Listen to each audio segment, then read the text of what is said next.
साहेबाच्या कुत्र्याचा वाढदिवस तुम्हाला माहिती आहे, तुमच्या वडिलांचा वाढदिवस माहिती आहे का तुम्हाला? कोणाचा? तुमच्या वडिलांचा. वडिलांचा? आमच्या म्हाताऱ्याचा?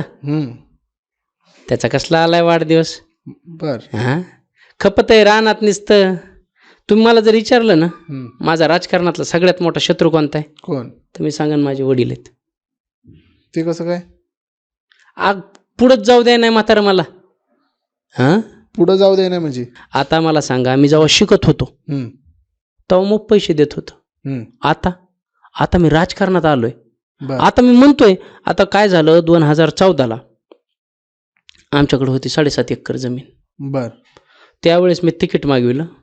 आता तिकीट मागायचं म्हणल्यावर बॅनर फिनर छापावं लागते का नाही? 100% लागते. साहेबाचा वाढदिवस करा, वहिनी साहेबाचा वाढदिवस करा, बाळराजाचा वाढदिवस करा, कुत्र्याचा वाढदिवस करा. बरोबर. हे सगळं करता करता पैसे लागतात का नाही? लागतात ना. म्हाताऱ्याने काही कमवून ठेवलेलं नाही.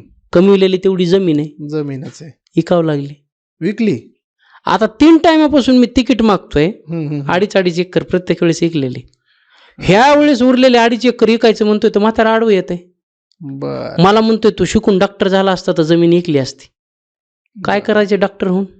काय करायचं इंजिनियर होऊन? हा, म्हातारा म्हणतोय, माझ्या समाधीपुरती तरी जमीन ठेवू ना बाबा मला. बरोबर बोलतोय. मी एकदा नगरसेवक झाल्यावर म्हाताऱ्याची समाधी मंदिर बांधीन ना.